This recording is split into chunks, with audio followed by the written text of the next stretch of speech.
Hai, welcome to my YouTube channel. Kali ini aku akan ngebahas topik yang cukup kontroversial nih di masyarakat, yaitu kenapa sebagian perokok kok tetap sehat, sedangkan yang kita tahu merokok itu dapat menyebabkan penyakit jantung, hipertensi, paru-paru, kanker, bahaya pada janin dan kehamilan, bahkan masih banyak lagi penyakit yang disebabkan oleh rokok itu sendiri. Dan juga udah ada simbolisnya, merokok itu dapat membunuhmu. Coba kita mulai dengan komponen-komponennya.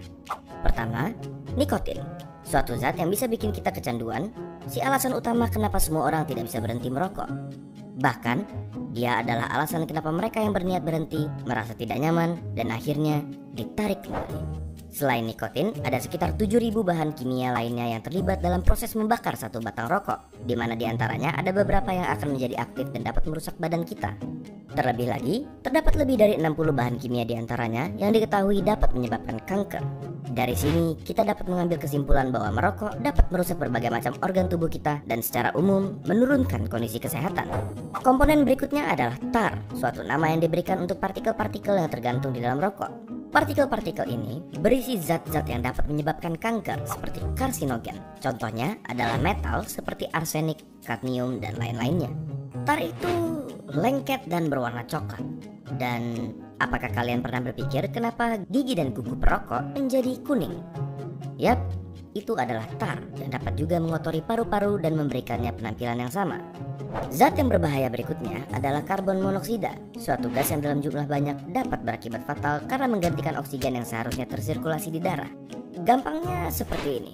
Di darah terdapat sel darah merah, dan di sel darah merah terdapat hemoglobin. Pada mereka yang tidak merokok, oksigen mengikat ke hemoglobin dan diantar ke seluruh tubuh. Tetapi, karbon monoksida dapat meningkatkan dirinya ke hemoglobin lebih mudah dari oksigen, dan akhirnya menggantikan oksigen. Selain itu, di dalam rokok terdapat sesuatu yang bernama hidrogen cyanida. Paru-paru kita biasanya mempunyai rambut-rambut kecil bernama silia yang membantu membuang zat-zat asing yang memasuki saluran pernafasan. Hidrogen cyanida menghalangi tubuh kita dalam melakukan proses tersebut dan membiarkan bahan-bahan kimia seperti hidrokarbon, nitrous oxide, organic acid, dan lain-lainnya yang ada di dalam rokok berkumpul di dalam paru-paru dan merusaknya. Tetapi, di balik kenyataan bahwa merokok merusak paru-paru, jantung, pembuluh darah, bahkan otak sampai dapat menyebabkan stroke, ada fakta menarik yang tidak semua orang tahu. Suatu penelitian menyatakan bahwa merokok mengurangi risiko penyakit yang bernama ulcerative colitis, suatu penyakit di usus. Tetapi, rokok meningkatkan kemungkinan terkena Crohn's disease, suatu penyakit di usus juga. Apakah bebas dari ulcerative colitis sepadan dengan resiko-resiko lainnya? Dari banyaknya penyakit yang disebabkan oleh perokok, muncullah pertanyaan, kenapa ada sebagian besar perokok yang tetap sehat?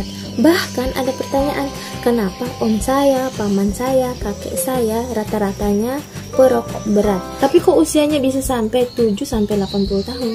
Apa nih yang bisa dilakukan agar tetap sehat walaupun dalam keadaan merokok? Aku mau sedikit ngelurusin ya.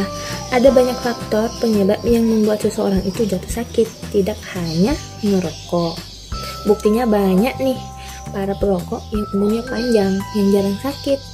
Jadi, semata-mata sakit itu tidak disebabkan oleh rokok. Ada satu cerita, seorang lelaki yang umurnya sudah mencapai 50 tahun ke atas, dan dia juga adalah salah satu perokok aktif. Tapi dia memiliki hobi, yaitu olahraga, baik itu olahraga ringan maupun olahraga berat. Serta dia mempunyai kebiasaan untuk hidup sehat. Makanannya pun dijaga, pokoknya semua serba dijaga. Itulah rahasianya. Jadi untuk teman-teman semua yang perokok aktif, olahraganya dijaga, makanannya juga dijaga ya. Demi kesehatan teman-teman yang aku sayangi, baik untuk yang perokok aktif, mending kalian gak usah ngerokok deh. Apalagi kasihan nih untuk yang perokok pasif.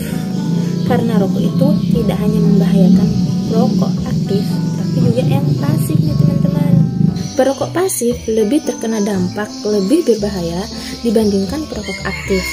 Karena perokok aktif menghisap rokok dari rokok langsung, dan di rokok tersebut ada filter. Sementara perokok pasif menghisap asap dari rokok yang tentu saja tanpa filter, ditambah asap yang telah keluar dari paru-paru perokok.